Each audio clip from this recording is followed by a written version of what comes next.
Do you or someone you know struggle with an eating disorder, whether that be binge eating, anorexia, all those sort of things? Well, hopefully this video finds you, and hopefully my experience can help you in some way.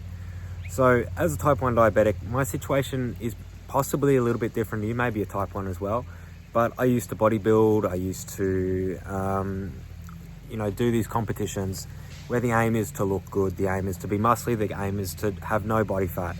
And for me, that led me in a position where I fell into an eating disorder where I was binging and I was purging, except I wasn't vomiting or anything like that. I was instead, sounds like the worst option.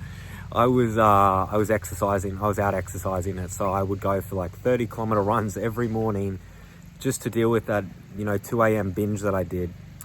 So I wanted to sort of do this video because it's something I struggled with for such a long time, and silently, to be honest, because you're totally embarrassed. I would say, especially as a male, because, we have that social pressure, which is, I'm not saying it's justified, on females. And we know that a lot of young girls sort of, try and starve themselves to be thin.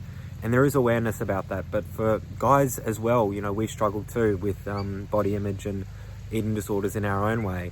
So I wanted to do this. I wanted to talk about my experience. And to be honest, I continued to fail and fail and fail and fail and fail. And I continued to stay in that cycle.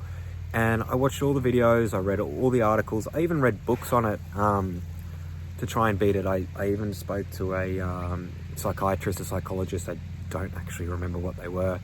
And nothing worked. So I can tell you the basic things which absolutely you should implement, and I'll talk about them first because they are definitely things you should start with. But number one is you want to find a community. You want to open up to someone. It's a bit hard to open up to certain people, whether you want to anonymously speak about it. I'm thinking that I should start a bit of a group. I've got no followers, but I sort of want to be there for people in a way, because I struggled alone because I had no one to talk about. So online forums, anonymously, not anonymously, your family, if you have family, whoever's close to you, open up, and you'll be surprised that they won't judge you. Well, I definitely hope they don't, but in my experience, I spoke to my mum, and I opened up to her, and she was there for me, and I was surprised. I thought I was just going to get told, like, I'll stop being ridiculous, like, just stop eating so much and being stupid, whatever. So yeah, open up with someone.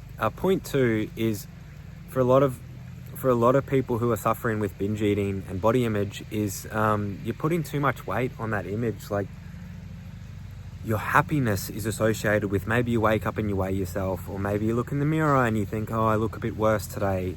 That is your entire happiness for the day. Like, everything is dictated by those certain things which are unique to you. So make some new friends, join some groups, go to the gym, exercise, like all these things. Try and develop a life. Try and find other ways of getting dopamine, because for a lot of us, it actually is a dopamine addiction. A lot of things in life are dopamine addictions, like if we're addicted to our phone, pornography, whatever, it's all to do with dopamine.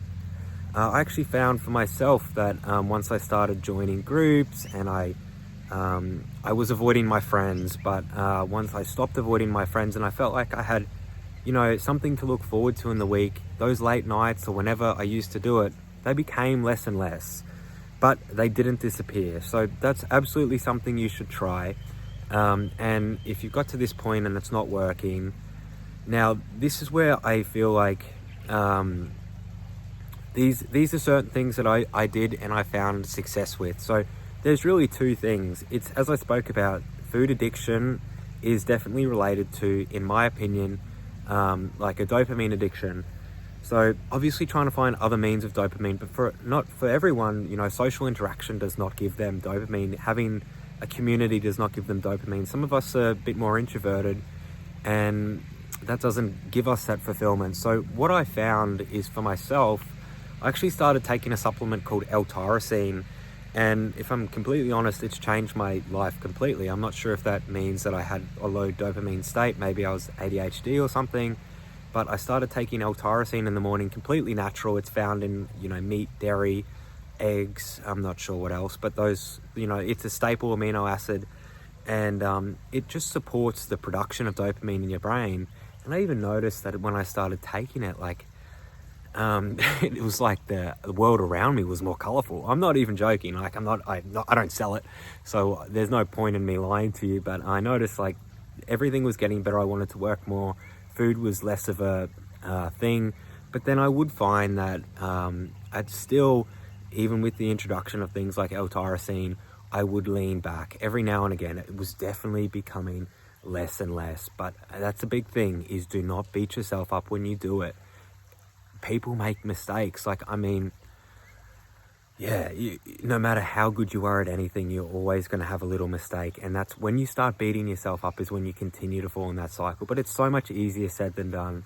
So outside of the L-tyrosine, the other thing I started to do, and very controversial, but I lent into carnivore for a period of time.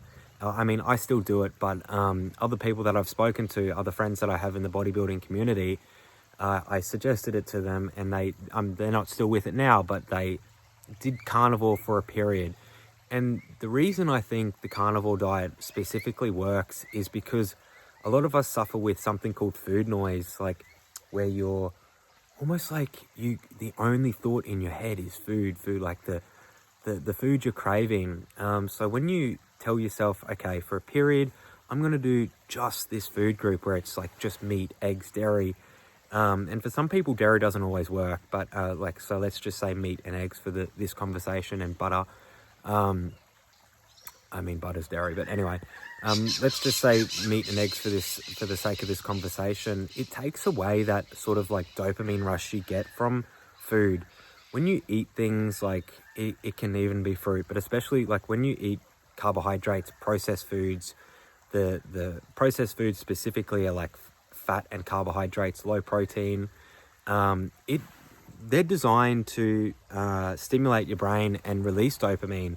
So, you know, maybe all day maybe you're having a bad day, so your dopamine was low, and then you're thinking about the chocolate, and you eat it, you get that big boom in your brain, like it goes crazy, like all the neurons fire, and you get that feeling, and you want it again, and you want it again, and you want it again, and you end up binging. And then by the end of that binge, you feel stuffed, whatever you do, however far you go, and then you're depressed, you know, you feel so guilty. And maybe for some of us, maybe we exercise, for some of people, maybe they purge, maybe other people just continue to binge because they feel so bad, and it's a terrible cycle. So when you tell yourself for a period, I'm going to get through like 1 or 2 days where I'm just eating meat and eggs, you'll find that the weight, the reward that you get from eating things like steak and eggs, it's not the same. And food starts to become more of a utility, like you eat when you're hungry. And that's ultimately what when I first started, wanted to achieve. I didn't want to eat when I felt like it. I wanted to eat when I was hungry. And being able to recenter myself with a period of carnivore gave me that opportunity. I know it won't work for everyone, and definitely not long term for a lot of people, but even if you just give it a go for 1, 2 days, 3 days, give it a go for a week, and hopefully you'll find that you might even stick to it forever because you feel so much better. But anyways, hopefully that's helped you. If you have any questions, if you want to talk to someone, you know, that's why I started this account, is I've had a lot of experience with food and all that, and I want to help people, and hopefully that even one of my opinions could reach you and help you. So again, thanks for watching, follow along, and thanks.